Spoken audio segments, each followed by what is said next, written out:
কিছুদিন আগে একটা পেশেন্ট এসেছিলেন। পেশেন্টটা শিক্ষিত একজন মানুষ এবং লাস্ট 2 বছর ধরে ওনার ব্যবসায় একটা ভালো রকম লস যাচ্ছে।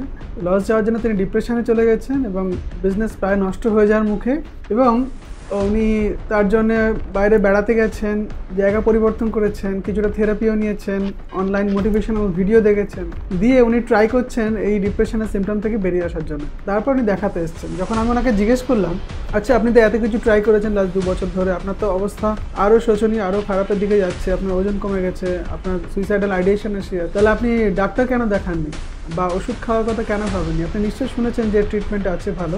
বলছে হ্যাঁ আমি তো শুনেছি, কিন্তু আমি যেটা শুনেছি সেটা হচ্ছে একবার যদি সাইকিয়াট্রি ওষুধ শুরু হয় তাহলে আর সারা জীবন বন্ধ করতে পারবো না। এই ভয়ে আমি আর ডাক্তার দেখাতে আসিনি। এটা কি ঠিক?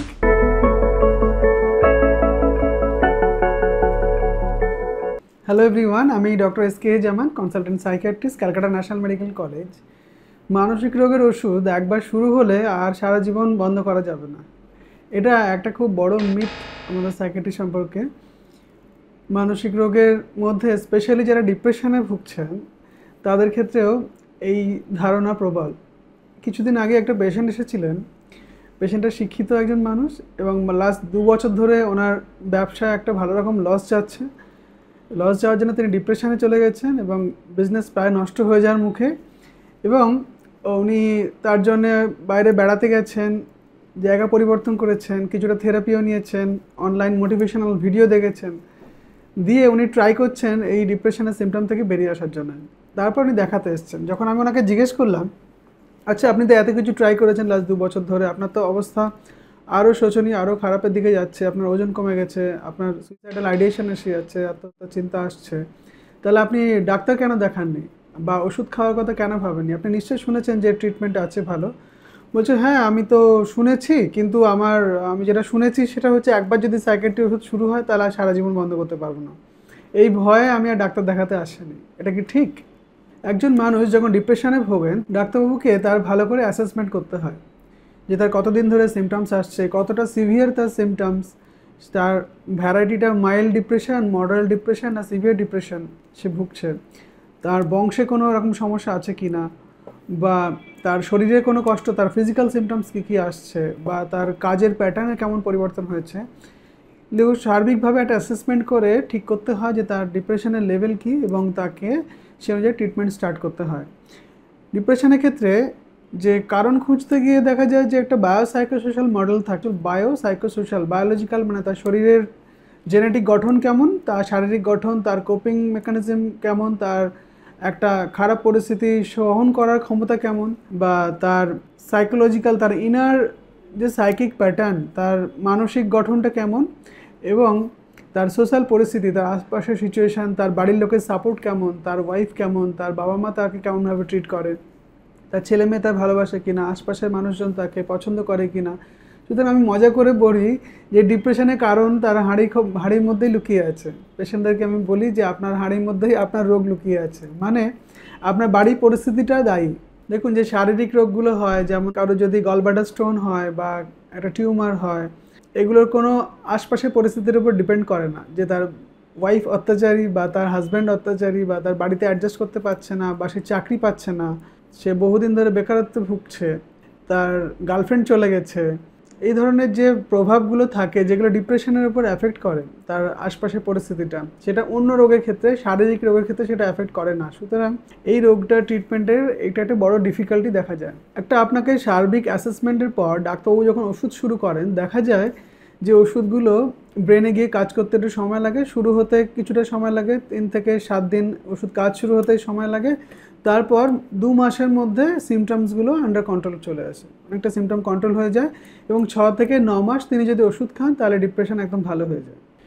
ডিপ্রেশনে দেখা যায় ব্রেনে বেশ কিছু এরিয়াতে স্ট্রাকচারাল চেঞ্জ হয়, স্পেশালি হিপোক্যাম্পাস বা প্রিফ্রন্টাল কর্টেক্স এরিয়াগুলোতে কিছু স্ট্রাকচারাল চেঞ্জেস বা অ্যাট্রফি হতে পারে। এবার ওষুধ খেয়ে সেই জায়গাগুলোর কারেকশন হতে বা নিউরোপ্লাস্টিসিটি বলে, নিউরোপ্লাস্টিসিটি হয়ে সেই জায়গার স্ট্রাকচারটা আবার চেঞ্জ হতে ক্ষেত্রে 6 মাস লাগতে পারে, ক্ষেত্রে 9 মাসও লাগতে পারে। এই 6 মাস কমপ্লিট না হওয়ার পর ওষুধ বন্ধ করে আবার সিমটম ফিরে আসছে, তার এক্সপ্লেনেশন এটাই।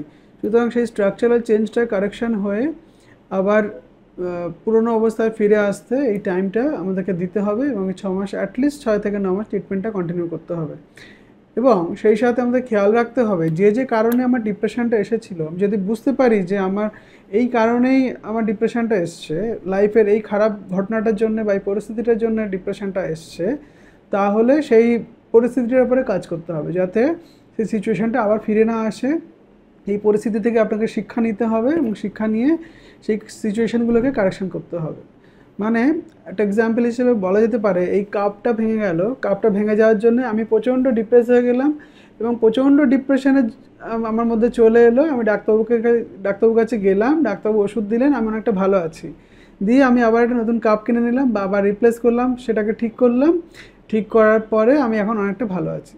তাহলে আমাকে যে কারণে হচ্ছে, কারণগুলোর ট্রিটমেন্ট আমাকে করতে হবে, সেটা তো ডাক্তারবাবু নাও জানতে পারে, আপনার থেরাপিস্ট নাও জানতে পারে, কিন্তু আপনি তো জানেন যে এই ঘটনাটার জন্যই আমার ডিপ্রেশনটা এসছে।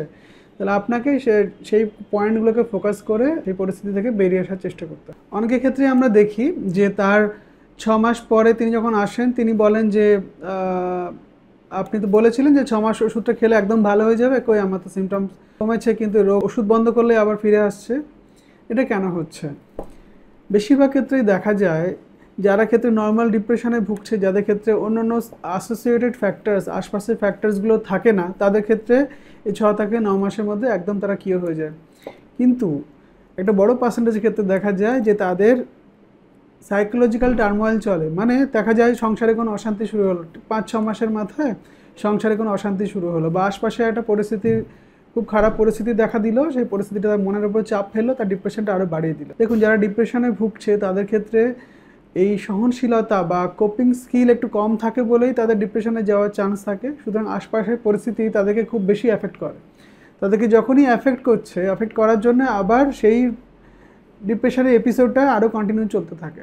এবার ওটাকে ওষুধ দিয়ে কারেকশন করতে গেলে দেখা যায় আরও বেশি দিন ওষুধ খেতে হতে পারে। অনেকের ক্ষেত্রে যাদের ক্ষেত্রে একটু তারা সাইকোলজিক্যালি উইক, অনেকের ক্ষেত্রেই দেখা যায় এই ট্রিটমেন্ট 1 থেকে 2 বছর পর্যন্ত চালাতে হতে পারে। এবার এর মধ্যে যদি আপনি ওষুধ বন্ধ করেন তাহলে আপনার সিমটমস চলে আসতে পারে। পেশেন্টদেরকে আমি যেমন মজা করে বলি যে আপনাকে শিয়ালদা স্টেশনে গিয়েই থামতে হবে, এখানকার লোকাল স্টেশন হচ্ছে শিয়ালদা স্টেশন। এবার আপনি যে স্টেশনে আছেন সেখান থেকে মাঝখানে নেমে গেলে হবে না, মানে অন্য ট্রেন স্টেশনে নামলে হবে না, আপনাকে শিয়ালদা গিয়ে থামতে হবে। মানে আপনাকে কোর্সটা কমপ্লিট করতে হবে, 6 থেকে 9 মাসের কোর্স বা অনেকের ক্ষেত্রে 1 থেকে 2 বছরের কোর্স কমপ্লিট করতে হবে। আপনি যদি চোখের ডাক্তারের কাছে গিয়ে বলেন যে ডাক্তারবাবু আপনার এই চশমাটা তো দিলেন, চশমাটা পরে আমি খুব ভালো দেখছি, চশমাটা খুললে আবার ঝাপসা হয়ে যাচ্ছে, কিন্তু আবার চশমা পরলে আবার ভালো দেখছি, তাহলে এক্ষেত্রে যদি চোখে কম দেখার ট্রিটমেন্ট যদি চশমা পরাটাই হয়, তাহলে চশমাটা আপনাকে পরতে হবে। দেখুন, একটা জিনিস আপনাকে মাথায় রাখতে হবে যে আমরা সায়েন্স যতটা এগিয়ে যাচ্ছে, আমরা ট্রিটমেন্ট তত এগিয়ে যাচ্ছে, ট্রিটমেন্ট তত ভালো ভালো ট্রিটমেন্ট আসছে এবং আমরা সব থেকে আপডেটেড ট্রিটমেন্টটা এই 2025-এ দাঁড়িয়ে সব থেকে ভালো যে চিকিৎসাটা সেটাই নেওয়ার চেষ্টা করব। দেখুন, 100 বছর আগে তো ডায়রিয়া ট্রিটমেন্টও ছিল না, কলেরা হয়ে গ্রামের পর গ্রাম উজাড় হয়ে মারা যেতেন। এখন কলেরা যদি কারোর হয় তাহলে কেউ আর ডাক্তারবাবুর কাছে যায় না, বেশিরভাগ ক্ষেত্রে ওভার দ্য কাউন্টার ওষুধ কিনে নেয় বা কোয়াক ডাক্তার দেখিয়ে ওষুধ খেয়ে সুস্থ হয়ে যায়। তখন সেই সময়ের রেসপেক্টে এটা একটা বড় মহামারীর আকার ধারণ করেছিল, বহু গ্রামকে গ্রাম মানুষ মারা গেছিল। এখন শুনলে হয়তো হাসি পায় যে পেট খারাপ হয়ে মানুষ মারা যেতে পারে। ঠিক তেমনি ডিপ্রেশনের ওষুধও কিন্তু আজ থেকে 50-60 বছর আগে ছিল না এবং বহু মানুষ এই ডিপ্রেশনে আত্মহত্যা করেছে এবং এখন দিনের পর দিন এই ডিপ্রেশন আরও বেড়ে যাচ্ছে।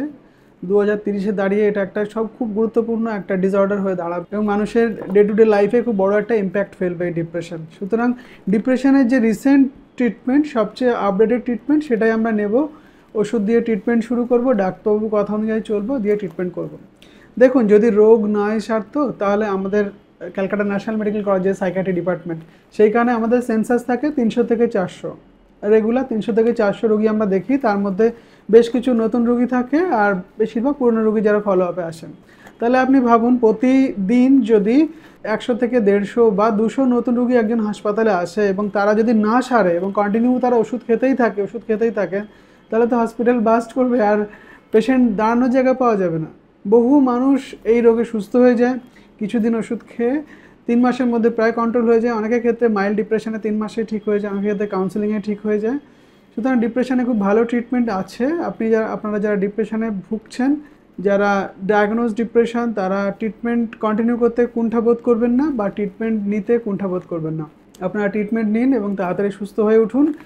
এবং সবচেয়ে বড় মিথ হচ্ছে একবার ওষুধ চালু হলে কখনো বন্ধ হবে না, এটা সবচেয়ে বড় ভুল ধারণা। না, আমরা একদম প্র্যাকটিক্যালি এই পরিষেবার সাথেই যুক্ত এবং আমরা রেগুলার লাইফে আমাদের রোগীদেরকে পরিষেবা দিয়ে থাকছি, যারা হয়তো নিজে সুস্থ হয়ে তার বাড়ির লোককে আবার দেখাতে নিয়ে আসেন যে ডাক্তারবাবু আপনাকে দেখাতে এসেছিলাম, এখন আমি সুস্থ হয়ে গেছি, এখন আমার বাড়ির লোককে দেখাতে এসেছি। এটা ডেইলি লাইফ আমাদের সাথে ঘটছে। সুতরাং এই ভুল ধারণা থেকে বেরিয়ে আসুন। আপনারা আমার ভিডিওটি বেশি বেশি করে শেয়ার করুন, যাতে মানসিক রোগ সম্পর্কে মানুষ অনেক বেশি বেশি করে জানতে পারে, শিখতে পারে। এবং আমার ভিডিওটি ভালো লাগলে লাইক করুন এবং চ্যানেল মনে কথাকে সাবস্ক্রাইব করুন। Thank you.